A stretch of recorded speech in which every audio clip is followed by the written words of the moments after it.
हिंद महासागर की अंधेरी रहस्यमयी गहराइयों में एक ऐसा क्षण आया जिसने पूरी दुनिया की सामरिक संवेदनाओं को झकझोर दिया।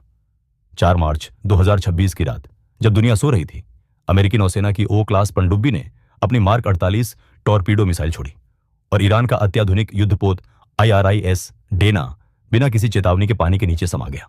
यह वही जहाज था जो सिर्फ कुछ दिन पहले भारत के विशाखापट्टनम में आयोजित मिलान 2026 और इंटरनेशनल फ्लीट रिव्यू से लौट रहा था, और उसके डेक पर सवार थे ईरानी नाविक जो भारत के साथ मित्रता और सामरिक अभ्यास के लिए आए थे। टनाटन पानी में गूंजते धमाके ने केवल 87 की मौत ही नहीं दर्ज की, बल्कि यह भू राजनीतिक भूकंप बन गया। दुनिया के मीडिया हेडलाइनें चिल्ला रही थी, अमेरिका ने टॉर्पीडो से युद्धपोत डुबाया, हिंद महासागर में तनाव चरम पर। इस भयानक विस्फोट ने इंसानी जीवन के पैमाने को लील लिया और यह सवाल छोड़ गया कि क्या भारत, जो इस क्षेत्र का रीजनल पावर होने का दावा करता है, इस समुद्री त्रासदी पर चुप क्यों है। आइरिस डेना 2015 में लॉन्च और 2021 में कमीशन हुआ। ईरान का मौज क्लास युद्धपोत था जिसे अत्याधुनिक रडार, सोनार और स्वचालित फायर कैनन से लैस किया गया था।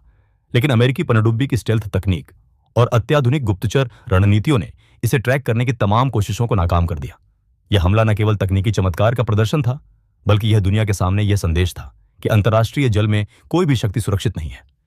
ईरान ने इसे अंतर्राष्ट्रीय आपराधिक कार्रवाई कहा और कड़ी चेतावनी दी कि अमेरिका कड़वी पछतावा महसूस करेगा। श्रीलंका ने ह्यूमैनिटेरियन असिस्टेंस देकर 32 नाविकों को बचाया, लेकिन भारत की तरफ से कोई सहायता नहीं पहुंची। सवाल उठ रहे हैं कि क्या भारत ने जानबूझकर अपनी स्थिति छुपाई, या यह वास्तव में उसकी सामरिक नीति का हिस्सा है। भारत की रणनीति हिंद महासागर में हमेशा मजबूत रही है। चाहे चीन के जहाज आते हों या सोमालिया में समुद्री डकैती की घटनाएं, भारतीय नौसेना हर समय रेडी और अलर्ट रही है। लेकिन इस बार आइरिस डेना के लिए कोई बचाव ऑपरेशन नहीं हुआ। यह घटना यह दिखाती है कि हिंद महासागर अब केवल क्षेत्रीय नहीं, बल्कि वैश्विक युद्ध क्षेत्र बनने की ओर बढ़ रहा है। अमेरिका और इजरायल की संयुक्त रणनीति ईरान के खिलाफ स्पष्ट हो चुकी थी, लेकिन इस घटना ने इसे और भी भयंकर बना दिया।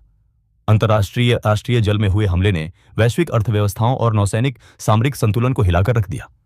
भारत जैसे क्षेत्रीय पावर के लिए यह एक बड़ा सवाल बन गया कि वह अपनी भूमध्य महासागर पर प्रभुत्व कैसे स्थापित करेगा और अपनी नौसैनिक नीति में संतुलन बनाए रखेगा। इस भयानक और आकर्षक घटना ने दुनिया को दिखा दिया कि सैन्य शक्ति केवल मिसाइल और टॉर्पीडो तक सीमित नहीं है, बल्कि गुप्तचर, तकनीकी श्रेष्ठता और रणनीतिक योजना भी युद्ध की नई परिभाषा तय कर रही हैं।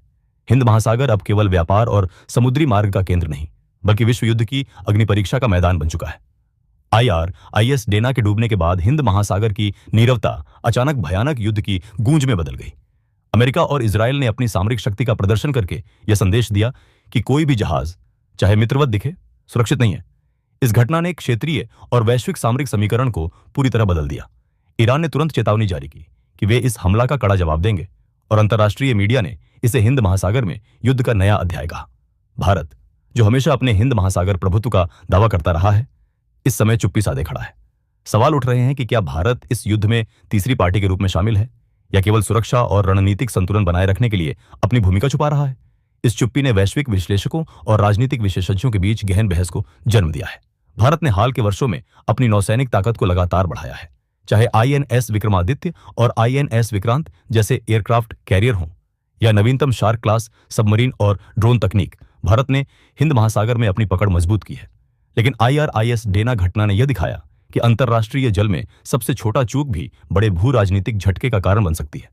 अंतर्राष्ट्रीय समुद्री कानून UNCLOS के अनुसार एक्सक्लूसिव इकोनॉमिक जोन EEZ के बाहर अंतर्राष्ट्रीय जल सभी के लिए खुला है।